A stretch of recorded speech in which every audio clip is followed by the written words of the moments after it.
So, Doctor Who's back, everyone. It's an exciting time, right? Right.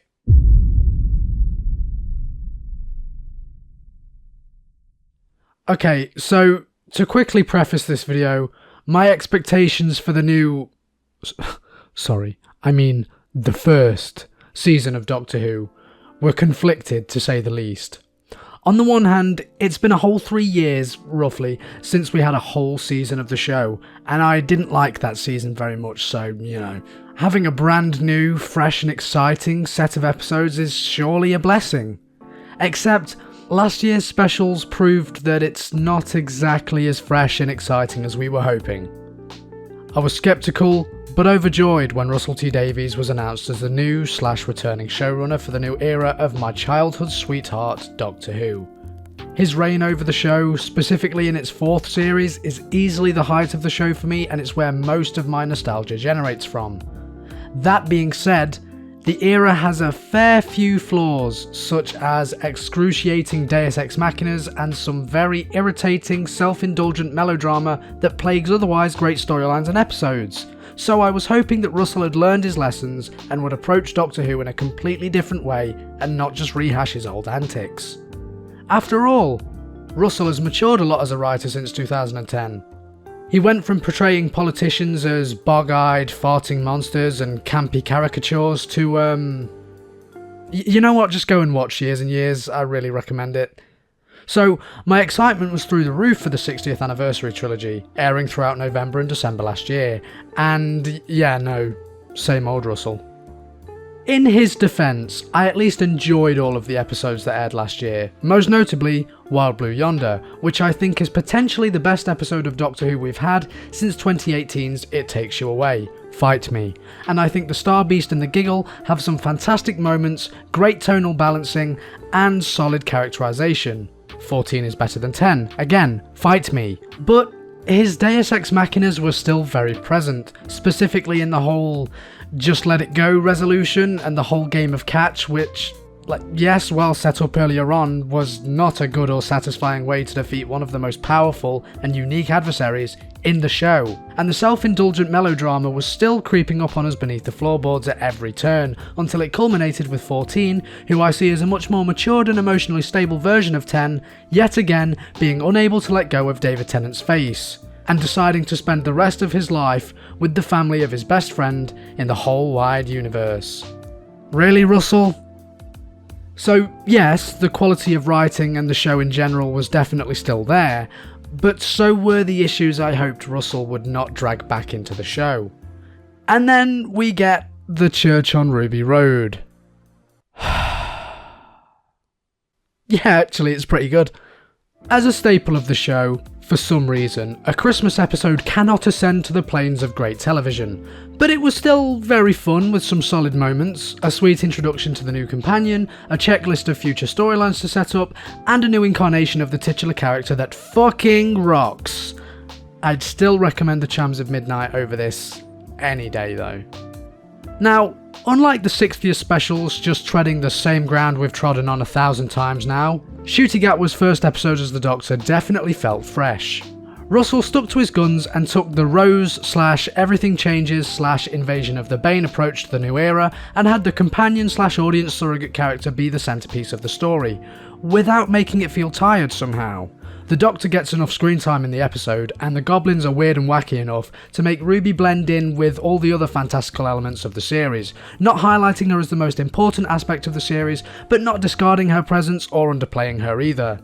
I understood this to be because the first episode of Series 14, Season 1, would act as a sort of part 2 to Ruby Sunday's introduction to the show, with elements of her character being built on as the Church of Ruby Road's fast and frantic pace didn't allow for much time to stop and observe Ruby as a person, something the actual episode acknowledges, so it's not really a critique. But anyway, back to my thesis. So yes, I was excited for the new series. Ncuti Gatwa was proving to be a breath of fresh air, providing an energy and charisma we've not really seen for the Doctor before, and Millie Gibson was wonderful as Ruby, who herself was quite a likeable and interesting character, even if I'm really bored of 21st century Earth girls now. The Church on Ruby Road proved this duo was electric, but that was my main air of excitement. Russell's unfortunate shenanigans hadn't gone away. They were exemplified in some cases, and as the days counted down to the release date, the episode titles and unfortunate lack of new talent in the writer's room were really souring me on the upcoming series.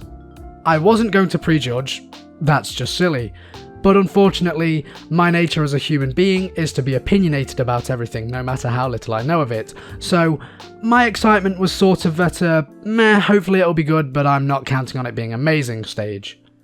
And then, me, my girlfriend, and my best friend all sat down together after eating KFC and watching Slumdog Millionaire for some reason, and waited for the clock to strike 12 on Friday night. And then it did. And behold, on the front page of BBC iPlayer, Space Babies. Babies in space. What else were we supposed to do? We buckled up, pressed play, and prepared for the trip of a lifetime.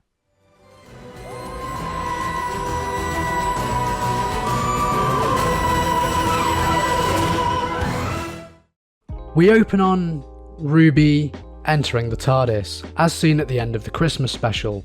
Thankfully, this wasn't too drawn out, and we could get right into the flow of the story. Starting with the expected TARDIS and Doctor info dump, which I'm in two minds about. It's nice to breeze through it in about 3 minutes so that it doesn't take up too much of the episode, especially for established fans who are on their 14th or maybe even 40th season now if you're some kind of mega nerd. But I do have an issue with the fact that it's breezed through as well. It means that the exposition is really clunky and matter of fact. Instead of casually dropping information about the Doctor and TARDIS throughout the episode, or even season as a whole, like former showrunner Stephen Moffat did with Series 10 and its opener The Pilot, it all just gets dropped here and it makes me feel like there was a lack of foresight here.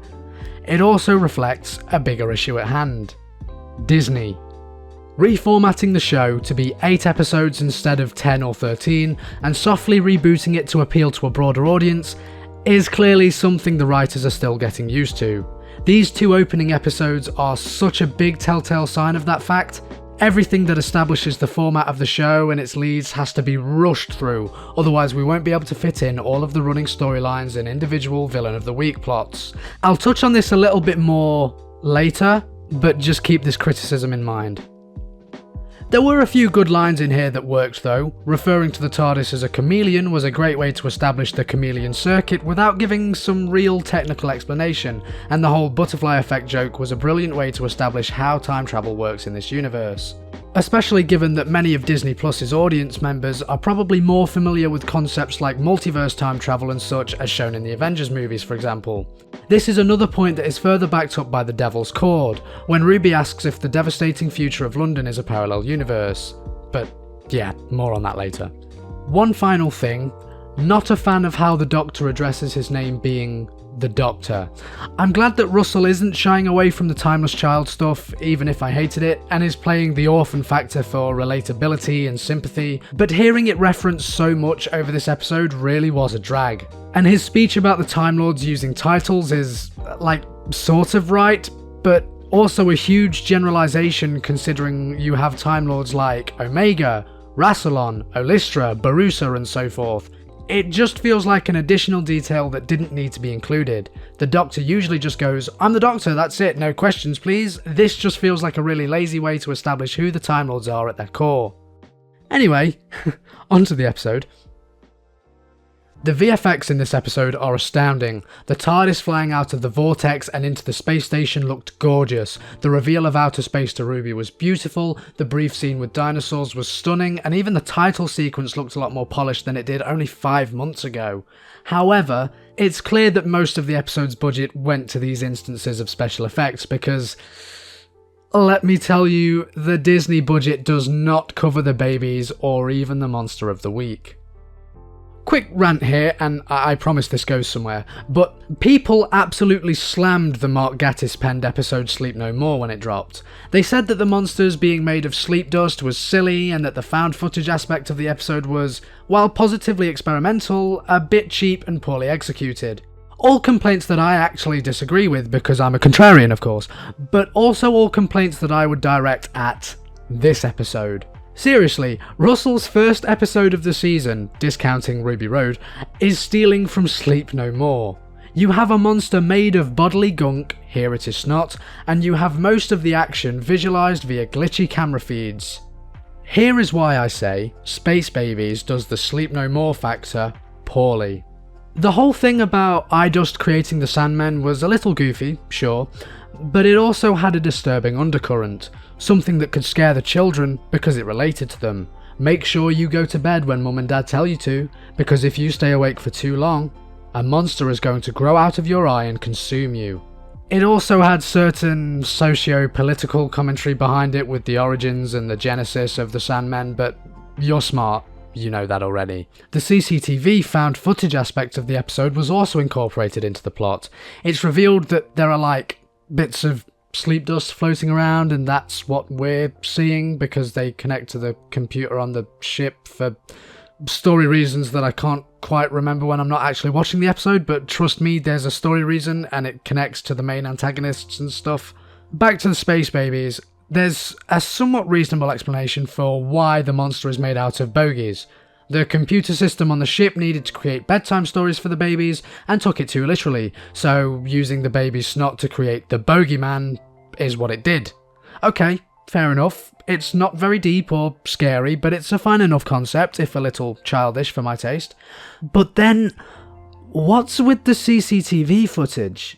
If you go back and watch the episode, you'll notice that nearly every time the creature has any kind of movement, the episode switches to glitchy cameras that barely even show it before the footage is cut off. This works at first as it conceals the monster and keeps you in suspense, but eventually it just reeks of production issues. I imagine the suit for the monster was too difficult to work with, which is fair enough, but Russell has had different compromises for this before. Take the Slitheen in Series 1. Whenever they needed to move fast, they were rendered with CGI, whereas in the slower and more dialogue-heavy chunks of their action, they were practical suits. Why couldn't this episode do the same, especially with a Disney budget? Again, this may be excused by saying production issues, but the workaround was just so lazy and irritating. Even on a first watch, I can only see the glitchy camera footage so many times before I'm shouting, "Oh, for God's sake, can I just see the bloody thing now?" As for the creature itself, it was serviceable. The design was fine, the costume was really well put together from the few glimpses you actually get of it, and as stated previously, its concept and service to the story was okay, if a little confusing.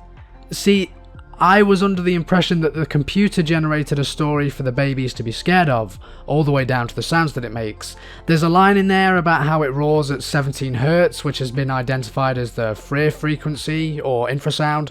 I did a little background check on this actually, and yeah, it checks out. I'm not sure if the creature actually roars at 17 Hz in the episode, because I'm too dumb to check this sort of thing out. It just sounded like a generic monster scream to me, but maybe I'm wrong. But then, the ending implies that the baby's imaginations control the creature? There's a throwaway joke earlier in the episode when the doctor asks the babies if the creature is their pet dog, and then at the end of the episode, the creature, now suddenly pacified without a real resolution might I add, howls like a dog, implying that it has become domesticated like a pet dog for the babies. There really needed to be some, as much as I'd probably be critiquing it for being clunky, exposition regarding this. Did the computer change the story? Do the babies subconsciously control the creature? I don't know. I was under the impression that it was birthed with specific qualities, but I don't know, not even Twitter could answer this one for me. So yeah, it's definitely a forgettable villain, which in fairness is a lot of Doctor Who monsters. What we come to the show for is interesting sci-fi and character work, so okay, let's tackle them aspects one at a time. So, the main part of the episode is the Space Babies themselves. Do they work? Sort of. I'd like to say that the CGI on the babies when they speak is horrendous, but this is an effect that would probably never look good, and Doctor Who is known for its cheesy special effects, so I'll let it slide. It is very distracting, and completely ruins my suspension of disbelief, but I'm at least in awe of the ambition here.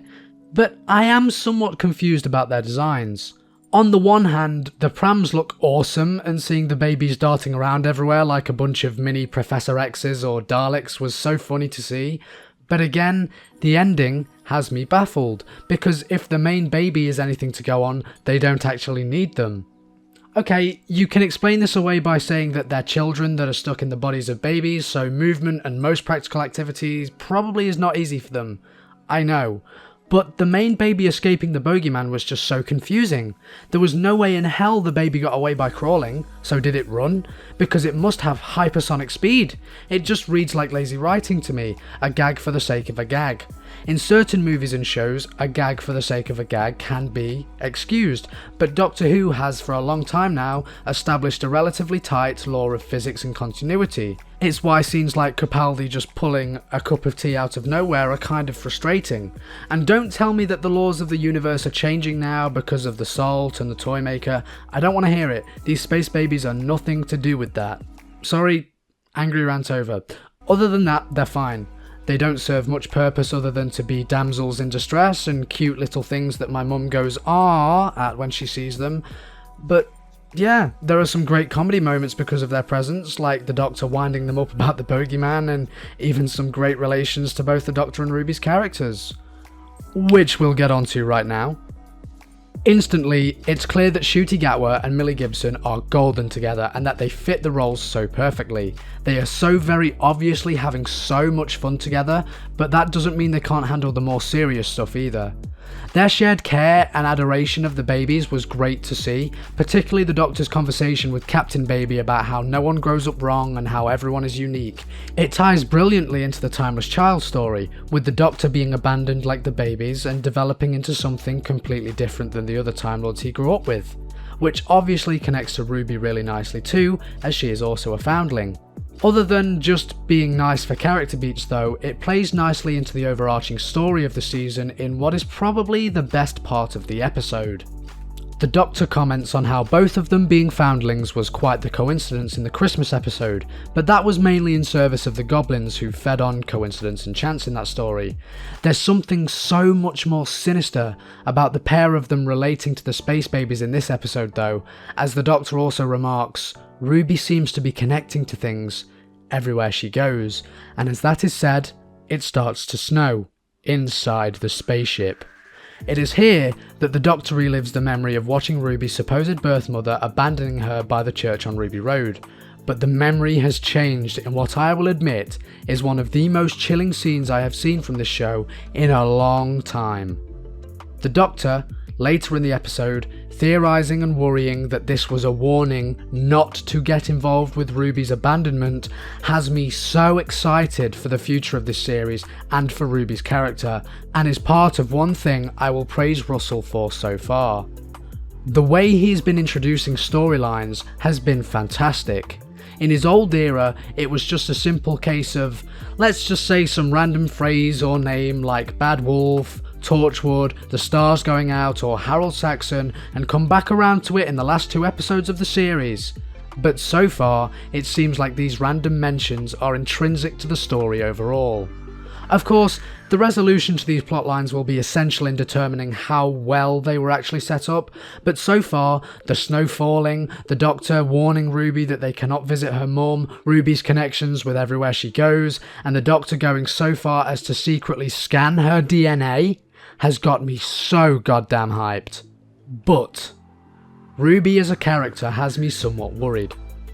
Don't worry, I'm not saying she's a bad character, far from it. She is mostly very likeable, has great chemistry with the lead of the show, which is exactly what you want from a co-lead, and is tied in excellently with the themes and story of the new era. But I'm a little concerned about how easy it is for her to accept all of time and space. She just seems too nonchalant about it all. From her reaction to seeing the goblins, to hearing about the genocide of the Time Lords, to being in prehistoric America, yeah, she has some genuine shock and surprise and thrills, but there's something a little off about it all, and I think I can best describe it with the word speedrunning. To harken back to a previous point, it feels like Russell has to speedrun her development so that everything can fit into 8 episodes, and I'm personally not a fan. I've seen some people say that events move far too quickly in Space Babies, and I 100% agree. The episode just does not stop for the characters to talk and vent and discuss what is happening. It's just plot point, plot point, plot point, which is very strange considering the episode has a really basic plot. It should be so easy for the characters to stop and take in their environment and situation, but they just don't.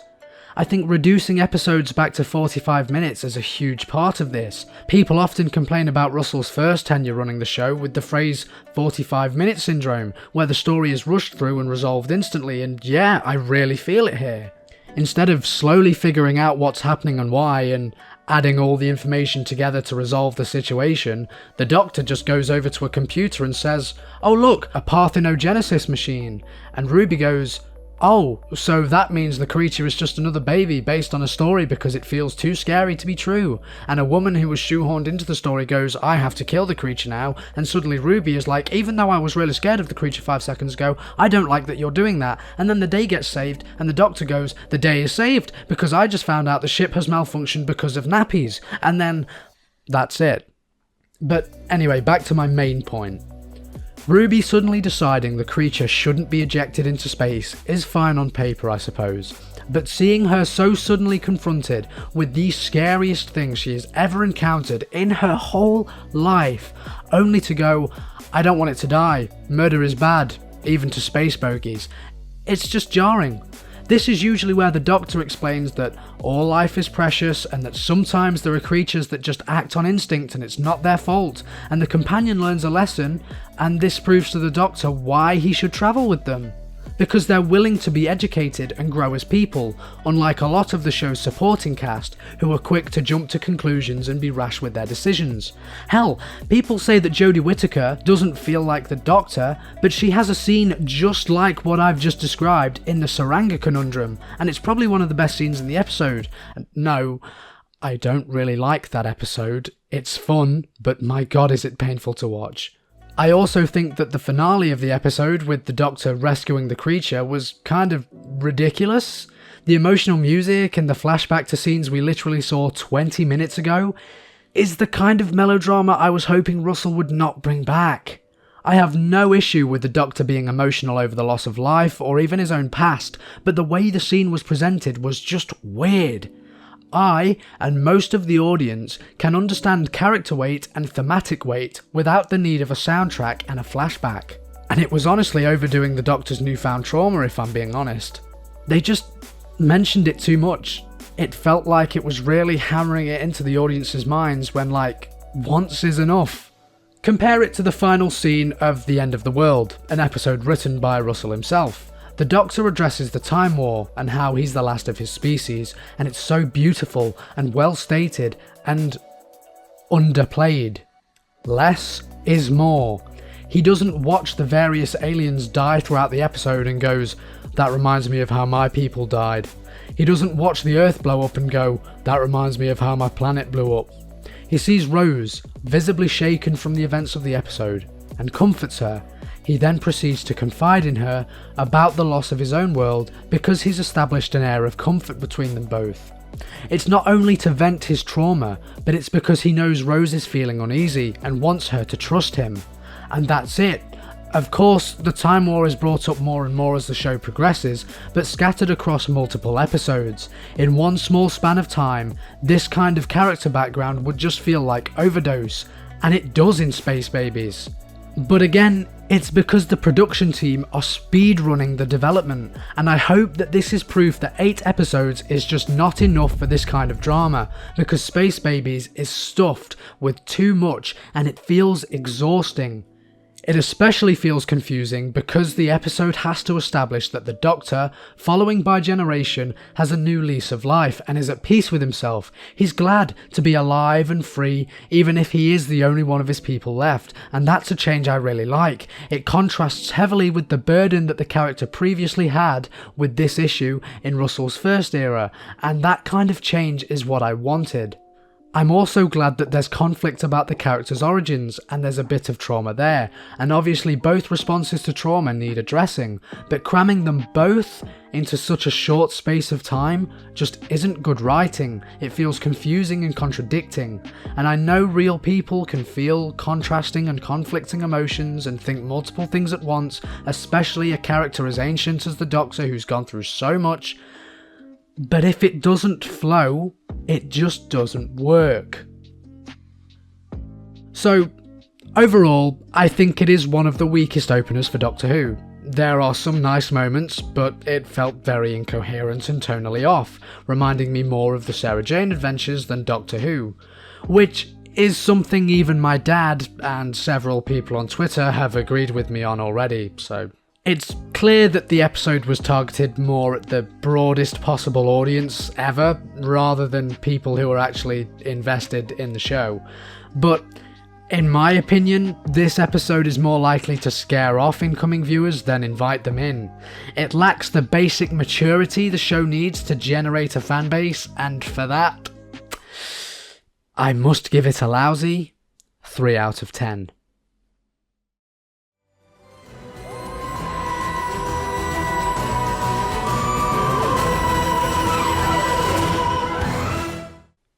Straight away, I'd like to say that I think this is a huge improvement over episode 1. It keeps itself somewhat light, like Space Babies, but applies a much needed edge to the story, making it far more easy to consume for general audiences. It's also paced much better, allowing for some nice character beats and for the plot to move along at a steady pace, rather than everything just being thrown at the wall, hoping something will stick. Though I will say, I wish this story could have gone on for longer, potentially even 2 episodes, because it almost feels like it wastes its greatest asset, and this is funnily enough something I'd say also about the giggle. Can you guess what it is? Yes, it's Jinx Monsoon's Maestro, a descendant of the Celestial Toymaker. Both are established as beings of a higher power, beyond the limitations and physics of the known universe, making them mightily fearsome when you compare them to some of the other adversaries in the show. Their potential is endless, yet they are both defeated faster than they were introduced. Criticism aside, yes, Maestro is awesome. The way that Jinx struts around with such grandeur and prowess adds a great presence to the character, and their spontaneous outbursts and operatic singing makes them feel like a truly dangerous and unpredictable villain. The way they're so easily and gleefully able to toy with their prey is also a delight to see. Sometimes villains are best when they're just plainly and simply evil, and even better, they enjoy being evil. I also want to point out that because I didn't watch the Next Time trailer for the episode, I didn't know that Maestro would be one of the Toymaker's Legion. I suspected it from their casting announcement, but I didn't know, so the giggle arpeggio hit me like a ton of trucks. What an awesome moment. I think the Maestro has a really cool concept behind them too, meddling with one of the human race's most intrinsic delights, that being music, and it's something that I've not really seen in any media at all. Maybe I need to extend my film diary, but I'm not sure if it's something that filmmakers have truly toyed with before, which is why it's such a huge shame to see them go out so early, although if the ending is anything to go on, this might not have been the last we've seen of them. Also, anyone else noticed that Maestro entered the world in 1925, the same year that the Toymaker did in the giggle? I wonder what's so significant about 1925. Maybe nothing, who knows. Anyway, the focus on music itself and its importance to humanity was something I thoroughly enjoyed in this episode too. Learning about Aeolian tones and tritones was so cool, and seeing how well different songs were integrated was awesome. Thankfully, my hype for the episode wasn't a result of the Beatles' involvement as well, so their diminished role was absolutely fine by me. They serviced the greater story at hand, and provided some pretty awesome comedy when they started singing that soulless My Dog song. It genuinely made me laugh both times I watched it.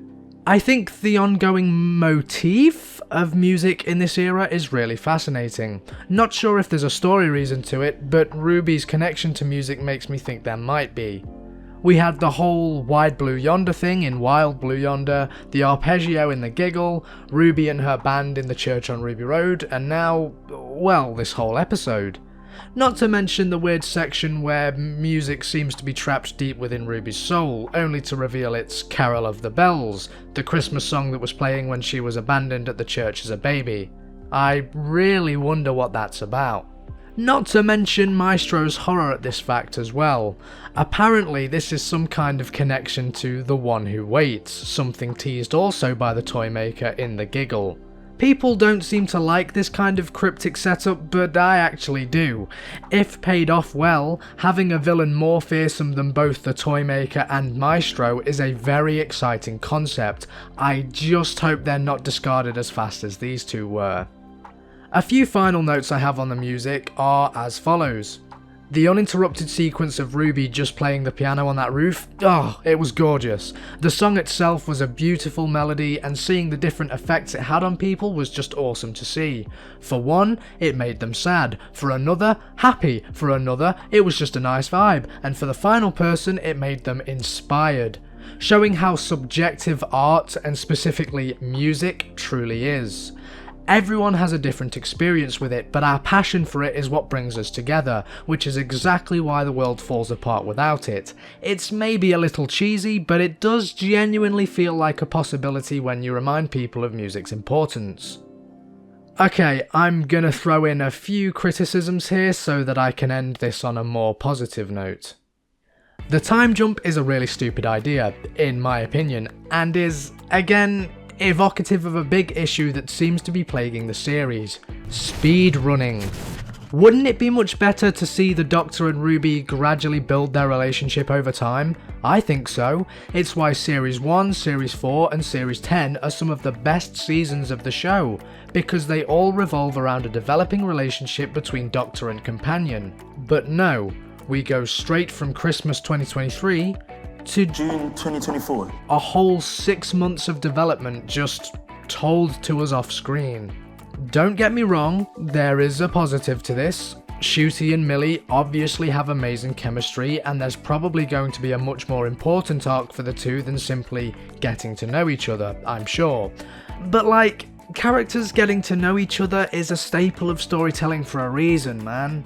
Imagine Fight Club without the first act. Imagine Logan without the other X-Men movies. Some things just need to be built up from the ground, and a relationship between the two leads of Doctor Who is one of those things, in my opinion. Seeing how characters' opinions and relationships with the Doctor varies from person to person is one of the coolest aspects of the show. There is no dynamic like the Doctor and Jamie or the Doctor and Donna because they were carefully constructed bonds. Oh well. I also think that the episode's resolution was quite unsatisfying. The whole music battle sequence was relatively fun and definitely something to sit upright on your chair for, but it felt like it was a really unnecessary bit because it didn't even contribute to Maestro's defeat. What's more, the Doctor and the Beatles just guessing the notes to save the day was really lame. It would have been so much better if the big musical number at the end was the Doctor inspiring everyone at Abbey Road Studios to come together and perform a song from the heart, which was the main point of the Banishing Note anyway. Because as it stands, the big fix was just a random guessing game and the musical number was just tacked on. And not just tacked on, but baffling. Is the musical number canon? Do all of the characters in it know that they're performing to an audience? Which brings me to my final critique. The goddamn fourth wall breaks. There were too many. The odd one is fine. I think Maestro playing the iconic theme music at the beginning was frankly really stylish and fun, and the Doctor's joke about how he thought certain music was non-diegetic was quite clever, but everything else, all the winking and turning to the camera and again the musical bit, it was just too much. The thing about fourth wall breaks is, unless you're Deadpool, you cannot do loads of them, they lose their impact. Deadpool's gimmick is that he breaks the fourth wall, it's intrinsic to what Deadpool is, but Doctor Who has rarely ever broken the fourth wall before, at least in this way. The most noteworthy instance is when Capaldi directly addresses and tells a story about the bootstrap paradox to the audience. This scene works so well because it's so jarring and something the show hadn't really done before, but if Capaldi did this every single episode, it would get very tiresome very quickly. One and done, people, it's what makes it work. And yeah, I'm sure there's a story reason to the fourth wall breaks, especially with the winking as Mrs. Flood did this too, but yeah, I kinda hated how much it was done here. Okay, so what else was good? Ncuti delivered one hell of a performance here. If he wasn't solidified as the Doctor already, he almost certainly was after the credits had rolled here. Seriously, his fear when faced with the giggle, his anger and ferociousness when trying to rescue Ruby, his somberness when faced with a devastating London, and his quiet moments of contemplation and remembrance were all so perfect. Seriously, what a standout performance. And Millie was also wonderful, particularly in the devastated London scene. I know she's been in TV soaps prior to this, but goddamn, the dramatic acting was spot on. And obviously the acting is helped by the excellent characterization Russell actually decided to write into this episode. The episode is so well paced, it goes by so quickly but actually lets our characters just sit and talk about what's going on, and it's written so well. Although I must admit, I'm now more confused about Bi-Generation and like super confused about when the Doctor mentioned the Toymaker to Ruby. Like, yeah, in the novelization of The Church on Ruby Road, but not in the show. I particularly loved the nod to Susan Foreman, the Doctor's own granddaughter who was a part of the show all the way back in 1963. Hey, that's when this episode is set. Yes, the name drop of Totter's Lane and Susan did have my heart racing, and the show properly acknowledging her and the fact that she actually could be dead following Chibnall's, masterpiece of an era was something I've been waiting a long time for. What a moment. I was also really happy with the production value this time around. While aspects of Space Babies looked great and others really didn't, this whole episode was gorgeous. The special effects were simple but effective, the cinematography was absolutely stunning, and even the colour grading had my pupils dilating. It was fab. I hope the standard remains consistent from now on, because if we're gonna have to collaborate with Disney, we may as well get something out of it, right? Also, I thought I'd save this for last, but I've been loving the Susan Twist cameos nearly every episode. It's made all the more interesting when you realise that the Doctor doesn't actually lock eyes with her in any of these moments, hinting that maybe he knows who she is. See, in Space Babies, she pops up on the computer when he walks away, and here, he only turns around to look at her when her back is turned. Some awesome choreography there, by the way. So overall, I was a big fan of The Devil's Chord. I don't think it's perfect, but it was very fun and filled with some of the best elements of Doctor Who, making it a very worthy instalment in my opinion. Prematurely, I was unhappy with the decision of a double bill premiere, but now that both episodes are out, I can say it was probably the right decision, as I would not have wanted the sour taste of Space Babies in my mouth for a whole week. I'm glad I got some truly good Who content to satisfy me upon the new season's launch. The Devil's Chord gets a slightly hesitant 8 out of 10 from me. And that's it! Thank you so much for watching my video on the premiere of Doctor Who Season 1. It's been an interesting start and I definitely have some strong opinions on it. If you disagree with anything I've said or have something to contribute to the discussion, I'd love to hear your thoughts in the comments below. Did you love the episodes? Did you like them or maybe even hate them? And of course, if you enjoyed, I'd really appreciate it if you liked the video and subscribed for more content. I do aim to cover all of the episodes releasing over the next few weeks, so turn on the notification bell as well to stay tuned. I've been your host, Mr. Greaves, and until next time, take care of yourselves, goodbye.